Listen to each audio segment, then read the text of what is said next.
जानते हैं, चौकीदार जाने, मजदूर जाने, राज जाने, ठेकेदार जाने, विधायक जाने, नेता जाने, अब नेता जाने भाई इसमें मिठाई बट गई। अब इसमें तो ऐसा ही है, जो ऐसा बनना, जब 100 में 70 बट गए तो 30 में फिर जो बनेगा वैसे ही बनेगा। ये बात सब टॉक ऑफ द टाउन होती है। लेकिन जब कोई ऐसी दुर्घटना घट जाती है तो सरकारें एकदम गौतम बुद्ध वाली पोजीशन पर आ जाती हैं, बहुत गंभीर चेहरा बना कहती हैं जांच करेंगे, किसी को छोड़ेंगे नहीं। नहीं, पहले यही पुल आंधी में इसका एक हिस्सा उड़ गया था। हम गिलास उड़ते सुने, पतंग उड़ते सुने, कपड़ा सूख रहे हो वो उड़ जाते हैं, समझ में आता है, गमला गिर जाए समझ में आता। पुल उड़ गया था एक बड़ा हिस्सा, और अब की तो 17 सेकंड में 1717 करोड़ का पुल गंगा में जल समाधि ले गया। मिश्रा जी। अमिताभ जी देखिए, स्थितियां बहुत बदली हैं। भारत में विकास तो हो रहा है, लेकिन पता नहीं क्यों बिहार की ऐसी दुर्दशा है कि जब भी कोई पुल बनता है, चाहे समाज को समाज से जोड़ने का, चाहे विकास को जोड़ने का पुल बने, उसकी नींव, उसका स्ट्रक्चर इतना कमजोर रखा जाता है ना, क्योंकि राजनीति का मसाला जरूर रहता है। कंस्ट्रक्शन का कोई काम हो रहा है तो उसमें सीमेंट ना लगा करके 30% जो आपने बोला वो राजनीति का मसाला लगता है। तो ये एकदम बहुत स्थिति क्लियर है कि एक सरकार जहां पे इतने इंजीनियर हैं, बहुत टैलेंटेड हैं बिहार के लोग, एक पुल अगर नहीं बना पा रही है तो वो विकास के दावे पे कितना खरी उतरेगी। फिर ये बोलते हैं कि हम सरकार बनाएंगे और देश चलाएंगे। इनसे जरा पूछिए ना, रेल हादसे में जो लोग इस्तीफा मांग रहे हैं, अपने ऊपर ये नियम लागू करेंगे कि 1700 करोड़ का सीधे पुल ही पूरा भरभरा के गिर गया। इतने में तो न जाने अभी इन लोगों के जो घर बनते हैं, जो बंगले बनते हैं, वो शायद 100 सालों तक हिले नहीं। और 8 रिक्टर स्केल पे 8 तीव्रता का भूकंप है तो भी ना हिले। पब्लिक के कामों के लिए जो भी होगा, जो पैसा पब्लिक के टैक्स से बनता है, वो पता नहीं क्यों भरभरा के गिर जाता है। और कब तक बिहार राज्य की नींव ऐसे ही भरभरा के गिरती रहेगी? बिहार में कब सुशासन आएगा मुझे समझ में नहीं आ रहा है जी। ठीक, शाहीन साहब, मैं कल से जब से दृश्य देखे मैं सोच रहा हूं कि हम और आप जब अपना घर बनवाते हैं तो उसमें पुल जितना तो मसाला डालते भी नहीं, लेकिन फिर भी छत मजबूत होती है, आंधी में भी उड़ती नहीं और पानी में भी ढहती नहीं। नहीं, और कम से कम 3 पीढ़ी तक सुरक्षित भी रहती है, 90-100 साल के एक कालखंड तक। ये पुल में ऐसा कौन सा मसाला मिला देते हैं कि वो आंधी आए तो उड़ जाए, उसके ऊपर से कौवा गुजर जाए तो गिर पड़े हैं, पानी मचले नदी में तो पुल जमीन में नदी में समा जाए। मतलब शर्मिंदगी की सीमा पार हो जाती है। इस पे कौन भरोसा करेगा कि इस पुल में कुछ मसाला मिला होगा? शाहीन साहब। नहीं,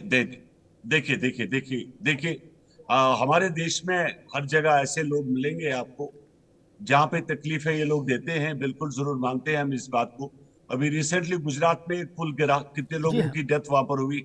लेकिन इतना जरूर आप मान लीजिए हमारी तरफ से कि जो सरकार है वो पूरा जांच करेगी और जो दोषी इसमें होंगे उनको बराबर सजा दी जाएगी। ऐसा नहीं है कि उनको छोड़ दिया जाएगा। और देखिए, हम लोग क्या मानते हैं इस चीज को कि जो भी नेग्लिजेंसी हुई है, जो भी लोग इसके जिम्मेदार होंगे, एक इंक्वायरी बिठाई जाएगी, उसके मुताबिक जो भी सजा उनको कानून के दायरे में रखकर जो भी दोषी होंगे उनको बख्शा नहीं जाएगा। लेकिन हम इतना शुक्र करते हैं ऊपर वाले का, मालिक का, किसी की कैजुअलिटी नहीं हुई, कोई डेथ नहीं हुई। उस वक्त पुल गिरा जब कोई उसके ऊपर से नहीं गुजर रहा था। लेकिन आगे से ऐसे कोई चीजें सामने ना हो, जैसे कि आज मुख्यमंत्री जी ने पूरा भरोसा दिलाया है कि वैसे लोगों को नहीं छोड़ेंगे। जिन लोगों ने भी इसमें मिलावट का काम किया है, जिन लोगों की भी गलती है, उनको बख्शा नहीं जाएगा आगे से दोबारा, ताकि ये हमें देखने को ना मिले। और बिल्कुल इन चीजों से एक सुधरने का भी एक मौका मिलता है कि हमें जो भी गलती जो हुई है उसको सुधारनी पड़ेगी। ठीक है शाहीन साहब। प्रशांत पाठक जी, मेरा सवाल बिल्कुल आम आदमी का सवाल, लंबी चौड़ी बातें नहीं, वो नेता करें, मुख्यमंत्री, मंत्री, विपक्ष के नेता, वर्तमान, भावी।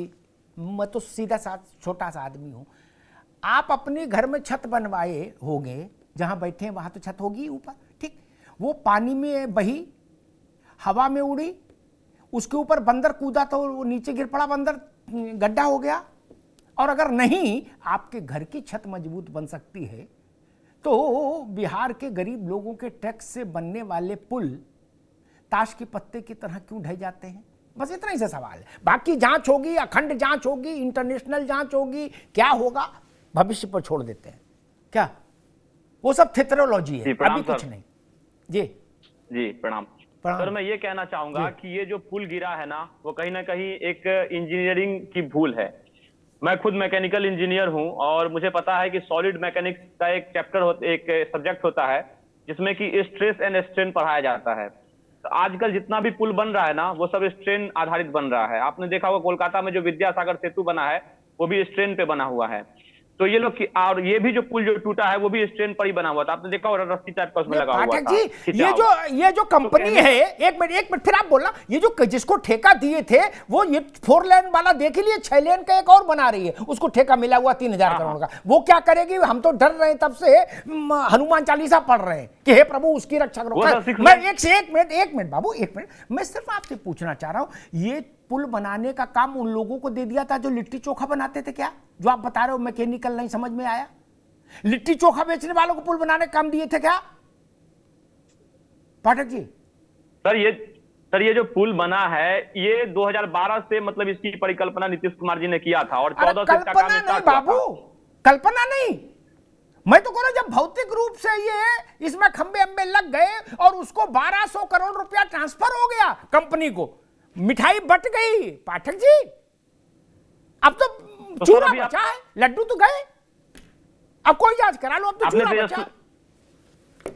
आपने तेजस्वी यादव जी का, माननीय उप मुख्यमंत्री जी का बयान सुना होगा। वो कह रहे हैं कि इसमें 1 भी रुपया सरकार के पॉकेट से नहीं जाएगा, ये पैसा उस संवेदक और उस संवेदक की कंपनी को व्यय करना पड़ेगा। तो कहीं ना कहीं तो मंशा साफ है कि पब्लिक का पैसा नहीं जाएगा इसमें, वो गलती हुई है कंपनी से, कंपनी को भरना पड़ेगा, सीधी सी बात है पाठक जी। और इसमें सरकार का कहीं कोई ये नहीं है। अगर मान लीजिए सरकार का दोष होता ना, तो मोरबी की तरह, जैसे गुजरात में जैसे मोरबी में जैसे लोग बैठे झूला झूलते हुए गिर गए, वैसे ये पुल गिर जाता। अगर सरकार का इसमें हाथ होता तो गिर जाता। एक बात कहेंगे, लोग मर जाते उसमें। ठीक प्रशांत जी, ये दोनों चीजें खराब हैं।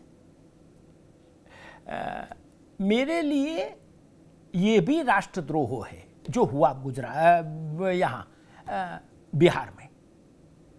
ठीक, इसको ये कह के नहीं टाला जा सकता है कि अब तेजस्वी जी कह रहे टेक्निकल फॉल्ट था, ये ज्ञान आपको पुल ढह जाने के बाद हुआ, तो फिर आप कैसे मंत्री? एक, आपको नहीं टेक्निकल जानकारी, आपके पास अधिकारी तो रहते हैं, वो इसी बात की तनख्वाह लेते हैं कि आपको ज्ञान दें। अंग्रेजी में चाहो अंग्रेजी में, हिंदी में चाहो हिंदी में ज्ञान देंगे? नहीं देंगे। जूनियर इंजीनियर बोलोगे तो जूनियर इंजीनियर बोल देंगे, नहीं तो उपयंत्री बोलेंगे कि माननीय मंत्री महोदय उपयंत्री उपस्थित हैं क्या? उनको तो तनख्वाह इसी बात की मिलती है, वो लोग नहीं बताए। इसीलिए मैंने कहा लिट्टी चोखा बनाने वाले को दे दिए थे पुल बनाने का कि जाओ बबुआ बना दो, है लड्डू इधर ले आओ बाकी तुम बना लो। ऐसा किए थे क्या? नहीं ना। मुख्यमंत्री जी कह रहे, आ रहे मैथिल साहब, मुख्यमंत्री जी कह रहे जिस दिन पहली बार इसमें गिरा ना, मैं उसी दिन कहा था बुला सबको कि देखो क्या गड़बड़ है। अरे बाबा रे बाबा, जब आप कहे थे तो उसके बाद दूसरी बार भी गिरा, तीसरी बार भी गिरा, क्या गजबे कर दिए? नहीं, अगर मुख्यमंत्री जी ये कहते कि भाई पहली बार इसमें ऐसी स्थिति आई, मुझे लगा गलत, मैंने कंपनी को बुलाया, मैंने बंद करो काम और इसको डिमोलिश करो, तो मैं समझता हाँ बात ठीक कही। आपने कहा मीटर बढ़ाते चलो, मीटर चलाते चलो, वो बिल भेजता गया, इधर से पैसा ट्रांसफर होता गया। मुझे कोई बता रहा था मोर देन 1200 करोड़ ट्रांसफर हो चुके कंपनी को, है ना पाठक जी? ये समस्या है मेरी। मैथिल साहब, मसला गुजरात के पुल का हो और चाहे बिहार के पुल का हो, चाहे कहीं की पुलिया का हो, चाहे किसी की सड़क का हो, ये राष्ट्र के साथ पाप है, राष्ट्र के साथ द्रोह है। गरीब आदमी का ये मत समझिएगा कि इनकम टैक्स वाले का ही पैसा सरकार के पास आता है। इनकम टैक्स वाले के पैसे से तो सरकार का कुछ नहीं भला हो सकता। जो साबुन की एक टिकिया भी खरीदता है वो भी सरकार को टैक्स देता है, उनसे देश चलता है। ये उस टैक्स का पैसा होता है जो गंगा में समा गया, महतिल साहब। और फिर वही हम सुन रहे हैं जो आदिकाल से सुनते आए, दोषी बख्शेंगे नहीं, जांच करेंगे। हम पूछते पुराने लोग फांसी पर चढ़ा दिए कि जनता का पैसा नहीं जाएगा, ये आप देखिए इसमें। ठीक है शाहीन साहब, अभी आपको रुकना होगा, मैं मैथिल साहब के पास चल रहा हूं। मैथिल साहब जी, पहले आपको, आपके सभी दर्शकों को भारत माता की जय, वंदे माता जी। इको हो रहा है, जरा प्लीज इसको टीचर को बोलिए, ठीक करेगा जी। अब पहले तो आपने अभी जो प्रश्न उठाया मोरबी के पुल का और इस पुल का कंपैरिजन किया, ये सरासर गलत है। मोरबी का पुल जो था वो तारों पे था और वो 100 साल से ज्यादा पुराना था, उसके मेंटेनेंस के ऊपर था। वहां पर नहीं, वहां जो वहां क्षमता बीजेपी थी सरकार उससे ज्यादा लोग उस पर चढ़ गए थे और वीडियोज में निकल के आया कि वहां की जो लापरवाही थी वो जमीन स्टाफ की थी, ज्यादा लोग तक जाने देने की परमिशन दी। इसलिए आप इसको कंपेयर नहीं कर सकते। वहां पर विवेचना चल रही है, लोग जेल में भी गए होंगे, लापरवाही तो थी ना। लेकिन यहाँ पर आप देखिए कि एक ऐसा पुल जी नहीं आ रही, अच्छे से आवाज आ रही जी। नहीं, इको हो रहा है भाई, इको दिखवाइए जरा मैथिल जी का जी। तो एक ऐसा पुल का मुख्यमंत्री का दिग स्वप्न हो और वो दिग स्वप्न इस प्रकार गंगा जी में बह जाए, ये अपने आप में हैरानी का प्रश्न है।